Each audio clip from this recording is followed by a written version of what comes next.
Баршаңызға сәлем, менің каналыма қош келдіңіздер. Бүгін сіздермен классикалық бисквитный рулет дайындаймыз. Оңай және тез дайындалады және құрамы өте қолжетімді ингредиенттерден тұрады. 5 жұмыртқаны шағып аламыз және 1 шымшым үстіне тұз саламыз. Миксермен араластырамыз. Ең төменгі жылдамдықтан бастап араластырып бастаймыз және жылдамдықты арттыра береміз. Массамыз көпіршіп бастаған кезде ақырындап қантымызды қосамыз. Қант толығымен еріп және массамыз өзінің көлемін 2-3 есеге дейін ұлғайтып ағарғанша миксерлейміз. Шамамен менде 8 минуттай уақыт өтті. Сұйық майымызды қосамыз және миксердің ең төменгі жылдамдығымен араластырамыз.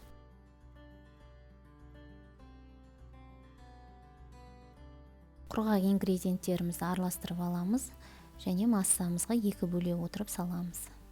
Ұнның алғашқы бөлігін қосқаннан кейін күрекшемен араластырамыз. Бұл жерде миксермен араластыруға болмайды әрине.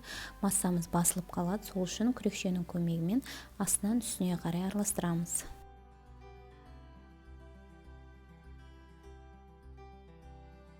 Дайын болған қамырымызды противенге пергамент қағазын төсеп отырып пісіріп аламыз. 180 градуста 5-6 минутта пісіп шығады.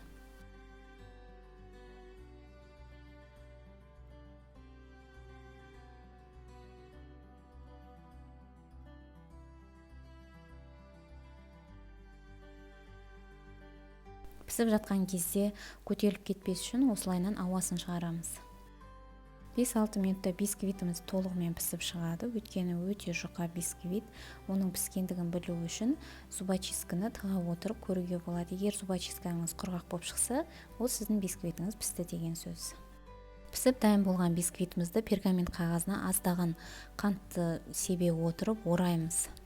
Қантты біз бисквитті орап жатқан кезде бетіндегі ең жұқа қабаты алынып қалмас үшін себеміз. Бисквитті аударғаннан кейін пергамент қағазы оңай алынуы үшін дымқыл шүберекпен осылайынан жүріп өтсеңіз, ол өте оңай алынады. Бисквитті пергамент қағазына жабысып жыртылып кетпейді. Енді бисквитті ақырындап пергамент қағазына ораймыз және толықтай суығанша қойып қоямыз. Бисквит толығымен суығаннан кейін енді арасына салмасын саламыз. Салма ретінде үйдегі кез келген вареньені пайдалансаңыздар болады.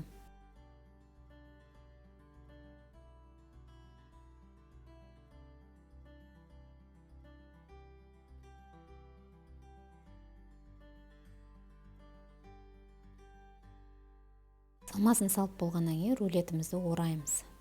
Бір рет ыстық күйінде оралғаннан кейін бисквит бұл жолы өте оңай оралады.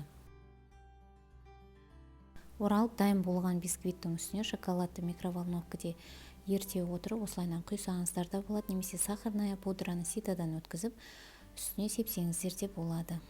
Рулетті 2 сағатқа тоңазытқышқа қоямыз. Біздің салған салмамыз бисквитке толығымен сіңуі керек. Тоңазытқышта 2 сағаттай тұрған рулет менде дайын болды. Мен осымен өз видеомды аяқтаймын. Рецепті ұнап жатса каналға тіркеліңіздер, лайк басыңыздар, комментарий қалдырыңыздар.